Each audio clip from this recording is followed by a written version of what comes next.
So I'm having this conversation with someone just recently, and they said these words that I want to share with you that I think are really, really dangerous. And the words go like this. They say, I'll rest when, and then fill in the blank. I'll rest when I earn it. I'll rest when we get to those quarterly projections. I'll rest when I reach this goal. I'll rest when dot, dot, dot.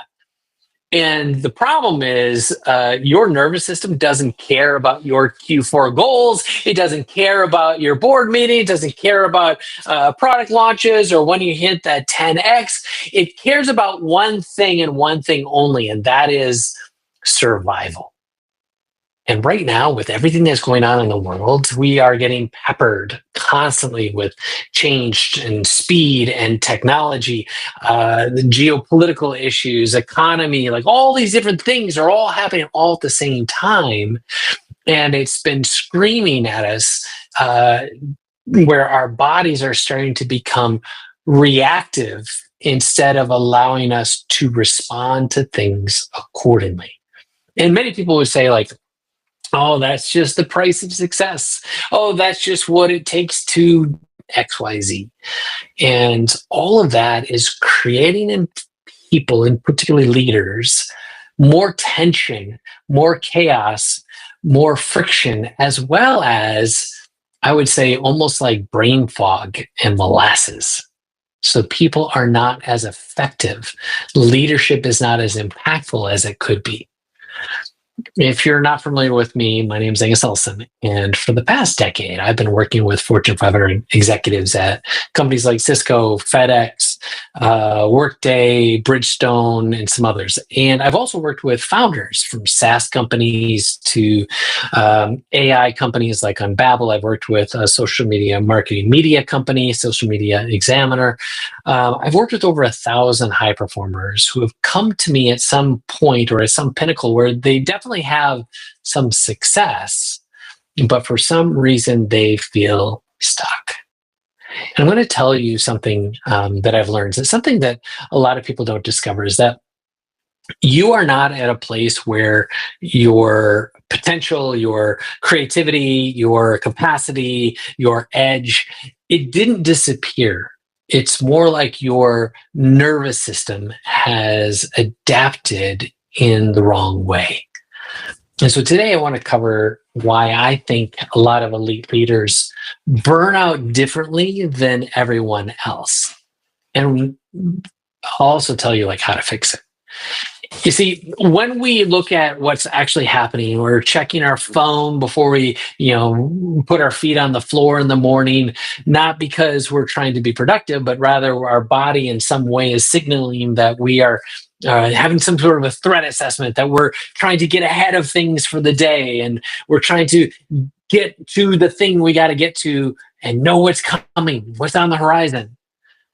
And yet we're barely conscious. That's not like where we want to be. That's more reactive than it is intentional. Maybe you can't remember the last time that you felt joy, happiness, contentment, satisfaction, or when you even felt genuinely excited about anything. Again, these kinds of things are when our nervous system is dysregulated. It flattens all emotion, including joy and happiness, and your body is in a place where it's conserving energy. It's in survival mode. Or maybe you're like me, where you've been grinding your teeth in your sleep like super hard, or while you're working. That's probably me, more so. And to the point where, and I just found this crazy stat, is that dentists have been reporting that there's a 75% increase in stress-related tooth fractures. And for me, I had a tooth that cracked. My hair is gone. They extracted it. And that's when I realized that my body was processing pressure that I wasn't addressing throughout my day. And here's the kicker. You might be in that place where you come to someone and you're talking and they perceive you and they in such a way where they say, well, man, you're really intense. Your spouse, maybe a coworker, your kids or something like that. Daddy, you're like too much. To you, it doesn't feel intense. To you, it feels normal. All of this I've just shared with you, like this is how we have experienced some sort of adaptation. Our baseline of how we show up, how we interact in the world has changed and we didn't even notice. For years, we've been perhaps operating in some sort of crisis mode. Things where it feels like everything's high stakes, there's constant pressure. And a lot of the things that we perceive as threats are actually mixed with false alarms. And so now our body has learned to treat everything with this potential of danger. Every Slack notification feels like something's going wrong. Every market shift or a change in a plan feels like you're in survival mode. It's a threat. Every moment that you're in a place where something great happens, you're like, oh my gosh, what happens if it falls apart? What if I screw this up? What if we lose? This adaptation of our nervous system at one point in time in history served us. We've all heard this before. But now we're in this place where it's working against us. And when we are at that stage, we're at this place where we're missing out on opportunities. We're missing out on the ability to be present, the ability to create peace and calmness in our lives. And if you kept sharp, if you kept present when everything else mattered, well, then you would be able to keep moving forward while everyone else is like frozen, while everyone else is falling behind, while everyone else is burning out. But that's not where we're at. We're at this problem where our nervous system is still running with all of these emergency protocols, even though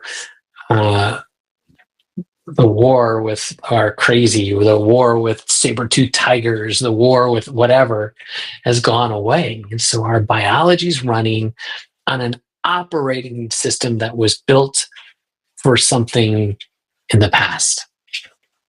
Everything's changed. So our nervous system's stuck in this threat mode. Everything starts to feel harder. I said before, it's like you're in molasses. Your thinking becomes reactive instead of strategic. Your instincts and your intuition become unreliable because you don't even trust yourself anymore.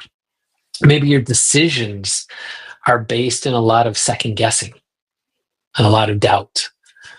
And so you can't make those specific, decisive decisions. Or your presence becomes like more of a performance, overcompensating instead of being natural in yourself because you don't even know who you are anymore.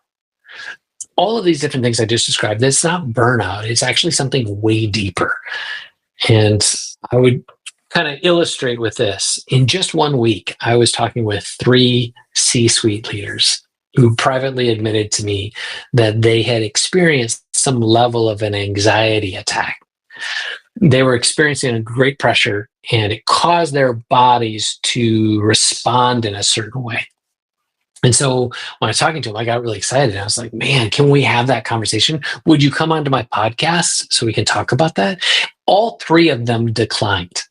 One said, I'm going to take this to my grave. Another one said, I'm not going to do this I'm not going to talk about this until I retire. And the third one said, this is my story to tell and I'm not ready to tell it.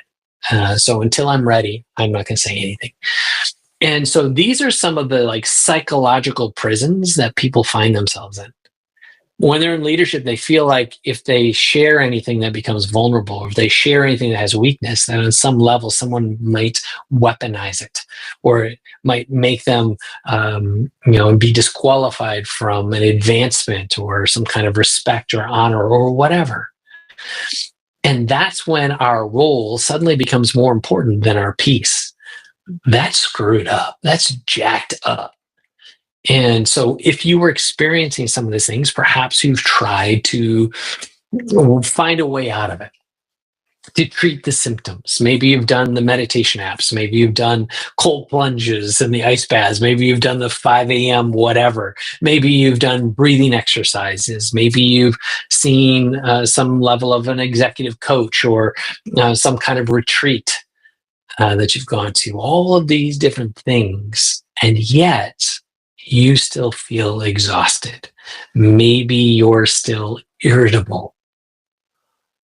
If you're in a place where it's almost like you're white knuckling life, that's a signal to you. Your nervous system uh, cannot be fixed with just mindset solutions. And I'm kind of a mindset guy. I'm not saying there's anything wrong with mindset. I'm just saying that's only a small piece of the puzzle. You can't positive affirmation your way out of a dysregulated nervous system. You can't journal your way. You can't gratitude your way. You can't mantra your way out of this hypervigilance that we find ourselves in. Your body keeps score. And I was reading about some Chinese medicine where it even talks about emotions are attached to things. Like if you have extreme grief, that affects your liver, or something else affects your kidney, or all these emotions. Your body is keeping score. So I want you to know this: all this stuff that's happening in your body is causing you to behave, causing you to react, causing you to think in ways that don't feel natural or organic. Because of this adaptability, you're constantly in this state that doesn't allow you to have clarity. And your nervous system, it operates in three modes. And I want to kind of help you understand this. So think of them kind of like the gears in your car, right? If you drive a stick, this will make more sense to you than an automatic. There's the ventral vagal, there's the sympathetic, and there's the dorsal vagal. And these terms may not sound, the most approachable to you. So I'm going to explain a little bit. So the ventral vagal is kind of that like high consciousness, high performance state. It's when everything's clear, when you can be decisive, when you can be strategic, and your vision is really clear. You feel genuinely connected with yourself. That's when you make the best decisions. That's when you operate at your highest. But the problem is most leaders haven't been in that conscious state in a very long time. um, Again, with everything that's going on, from our pandemic to all the changes in the world, the speed of technology, all this rapid movement, it pulls us out of that ventral vagal into one of these others. And for most people, it's this sympathetic. That's what you know as fight, flight, or freeze. This is where most people are living. The adrenaline, the cortisol, the constant activation. This is those short-term type of operations, short-term actions, and they're brilliant for survival. But long-term, it's like you're running your body like a sports car, redlining at like 8,000 RPM, and eventually your engine's going to blow. And that's when we experience health issues, when we experience something in our body or our mind or our energy just calls it quits. And then there's your dorsal vagal. And this is where things just shut down. Boom, boom. Your fight or flight has been running for too long. Your system collapses. Now you're in this place of kind of an emotional numbness. You're in this place of brain fog. Everything feels so heavy, so hard. Some people get to the place where they just kind of check out. It just feels like you're existing. And this is where burnout actually lives. So, in these three levels, most leadership advice would tell you that we can manage these on some level of thought. Like, hey, you need a positive thinking, you need affirmations, you need, to think differently, tell yourself new stories. And I'm going to tell you, I do a lot of this stuff, and it's true. There is a element of all this stuff, but each one is only a piece of the puzzle.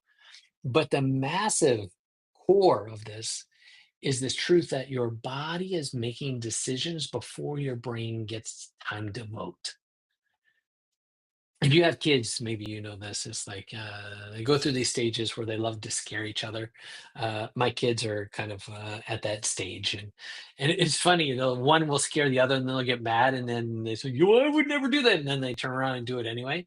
And it's in that moment when somebody you know scares you and your body does a thing until you realize, oh, I know this person. Oh, this is safe. That's what I mean by your body is into the reactive state even before you're consciously making a response. And we're seeing this more and more if you watch online, people are reacting to things because of something said or the perspective that they have or the position that they take or whatever.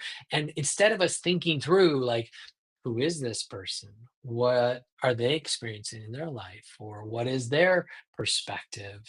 Like, we don't think consciously like that in these moments. We're just reacting. And you can't do strategic thinking. You can't do creative problem solving. You can't be genuinely in the um, executive presence when you're operating like that. This is when your biology is doing more than what you're paying attention to. So I want to give you just a quick example. I was working with this C-suite executive, and she worked at this Fortune 500 company. She was successful in every measure. On paper, you look at it, you're like, oh my gosh, you have two exits. You're in a board seat by the age of 39. And she had not slept past 4 a.m. in years, not intentionally. She just could not sleep past 4 a.m. And she talked to her doctors. The doctor says it's just stress. Have you have you ever heard of melatonin? When she talked to her therapist, the therapist said maybe we should explore your relationship with control. But her body instead was saying, "I'm in danger. Stay alert." We started working together, and by week 3 of our work together, she found herself sleeping until 6:30 a.m. She woke up and she was confused, like, how is it 6:30? Oh, what? I can't believe it's 6:30. And then she cried.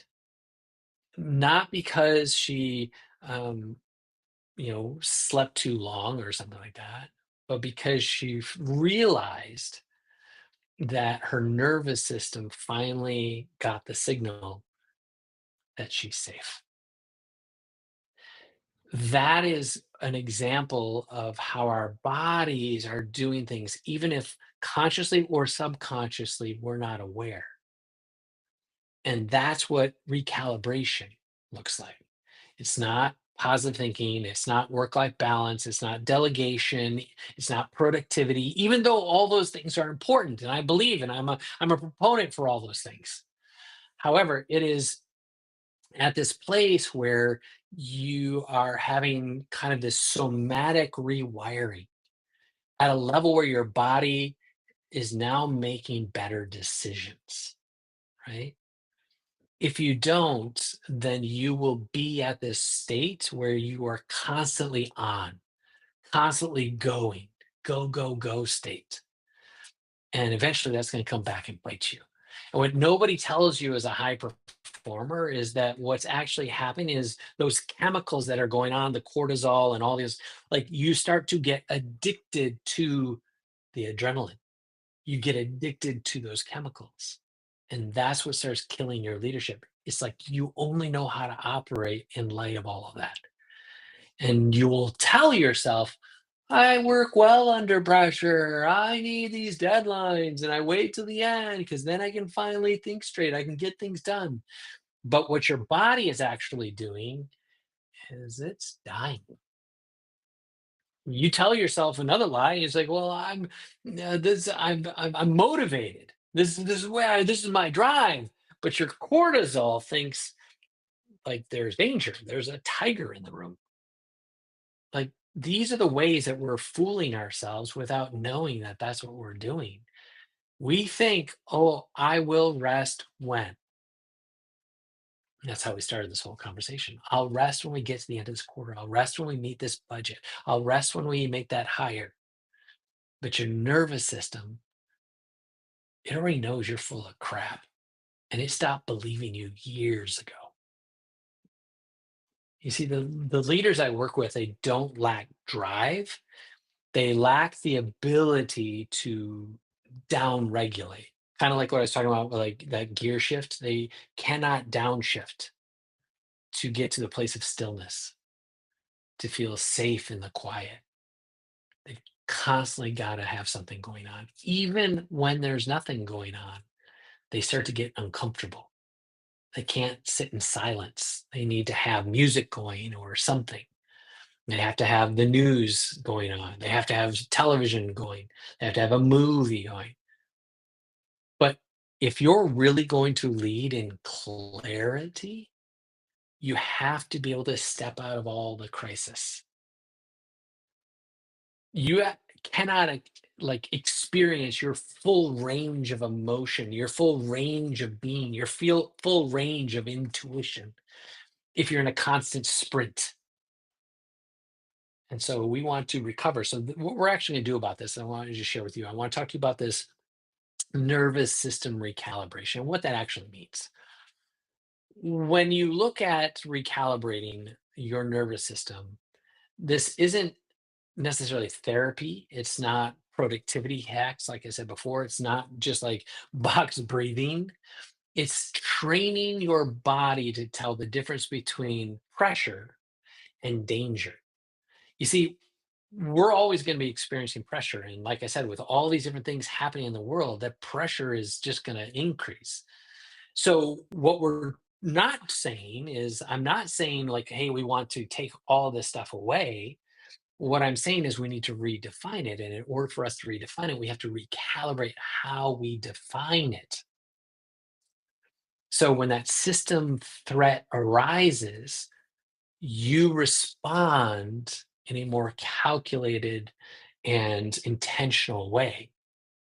When you're getting an email from your board, you don't immediately think something's wrong and you're afraid to open it. When there's a tough conversation to be had with your co founder or a colleague, you don't perceive it as some kind of threat on your being or your role or your position.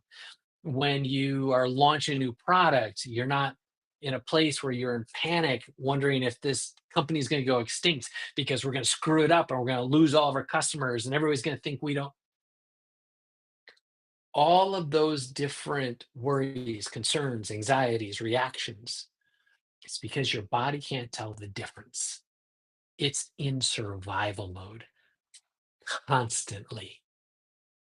So, this recalibration, it happens in three phases. The first one is awareness. It's one thing to know this stuff exists. And most people don't realize, like I said before, that they're dysregulated. Once you know this, then you're like, oh, I know what's happening right now. So when you don't know that, then you think this is just the way it is. This is the way everybody is. Everybody's dealing with this. This is just the tension that is part of leadership. But true awareness is to know, like, something's not right. And so the first step is to learn to read, learn to pay attention to your own nervous system. Like, what is my body telling me right now? What state am I actually in?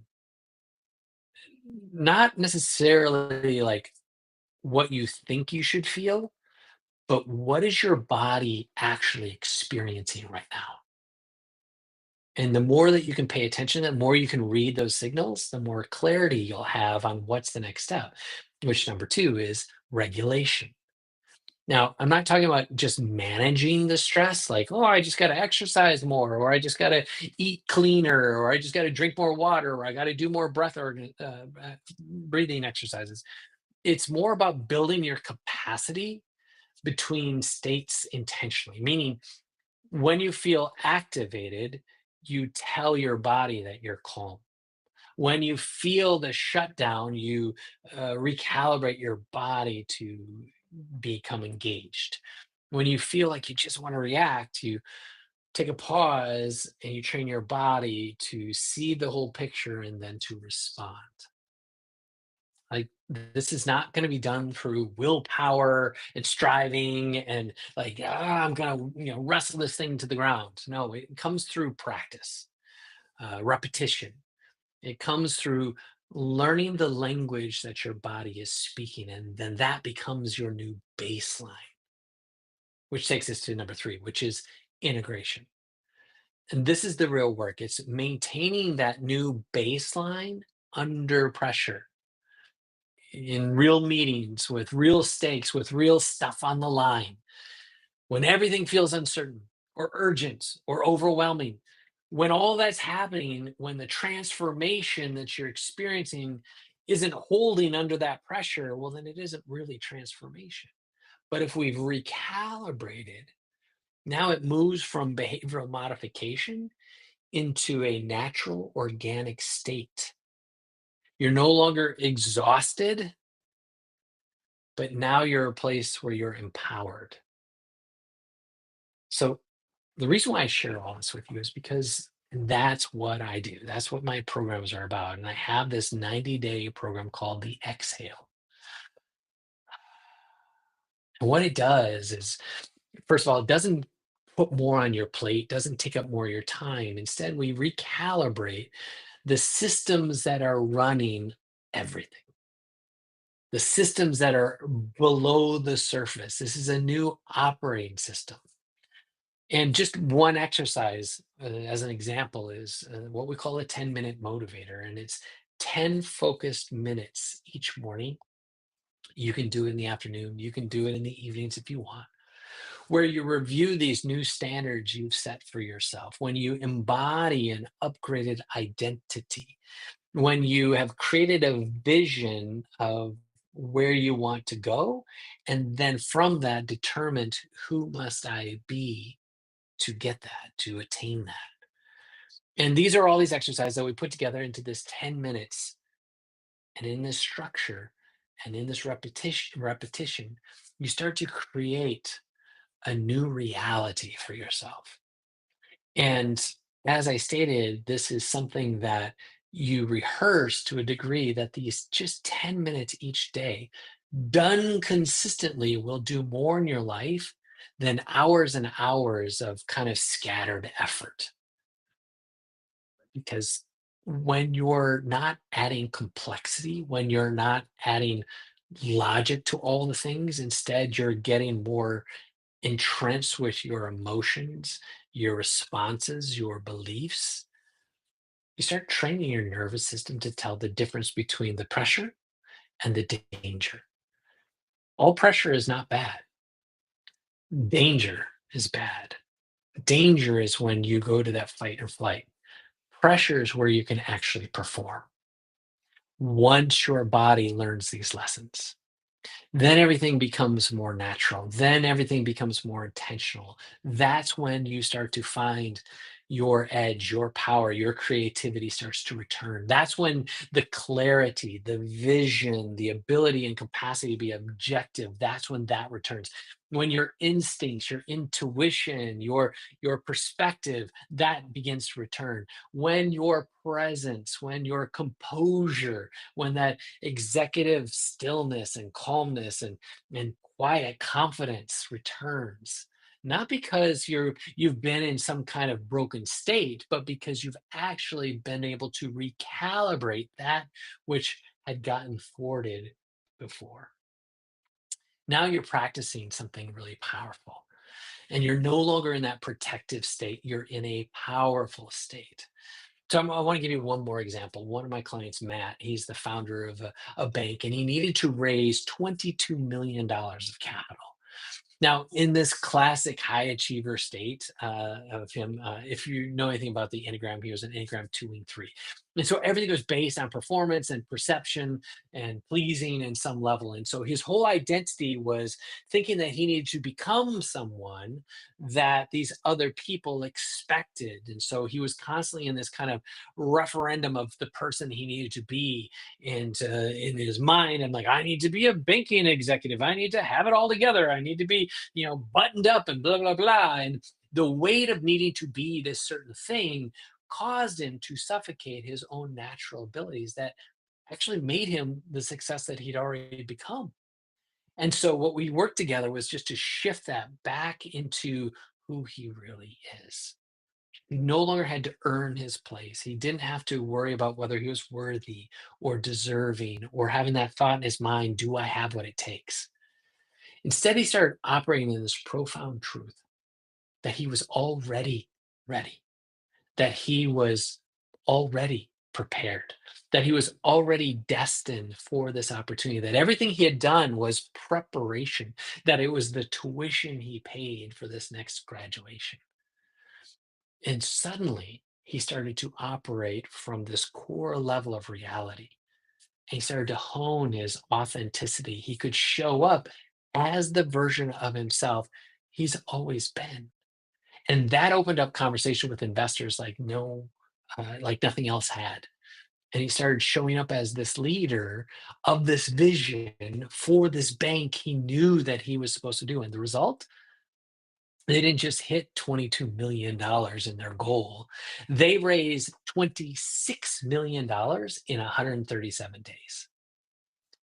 That's what happens when you stop trying to earn what you already possess.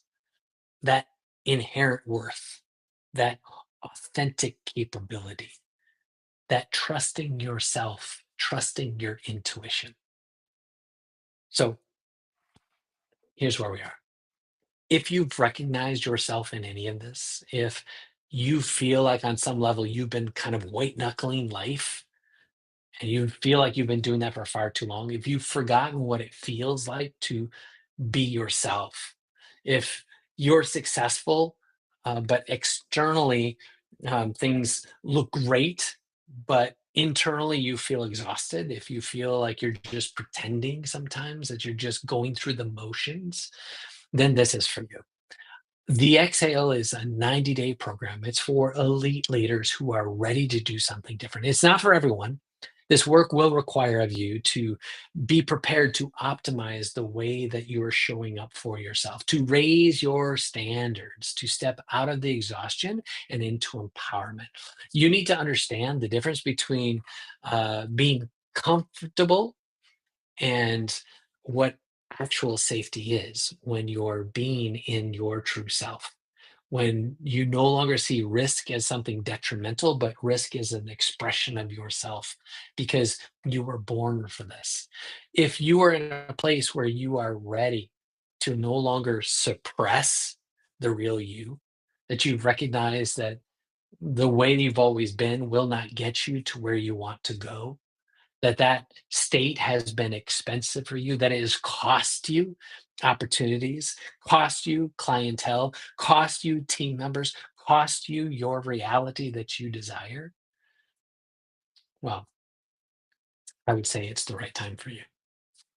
And if you're waiting around saying, I'm just waiting for myself to be ready, I'm waiting for that right time, well, then that would be resistance speaking to you, creating this element where it wants to keep you safe, even in the chaos, because at least in the chaos, it knows what to expect.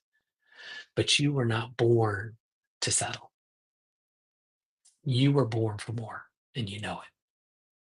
So you don't need more courses, more retreats, more things to do. You need a way to be. And that's what I'm going to help you do. I'm going to help you recalibrate your nervous system so that you can lead from a place of clarity, a place of composure, instead of being in that place of crisis. I'm going to help you choose to respond instead of react. I'm going to help you to operate at your highest level instead of grinding your gears. And if that's what you are looking for, know this: I see you. I see the gap between who you are and who you know you are to be. And I'm telling you, that discomfort that you're feeling, that's a sign. It's a sign not that you're broken, it's a sign that you're ready. And if any of this has landed with you, if this feels like I'm talking to you right now, if this feels really personal to you, I want you to either comment exhale down in the comments or send me a DM with just the word exhale, and I'll DM you more information. I want to thank you for taking the time to watch this video, taking the time to invest in yourself. And with that, thank you, thank you, thank you for taking a moment to actually think about you, your future, and what you want to create with it. Thanks so much. Have a great day.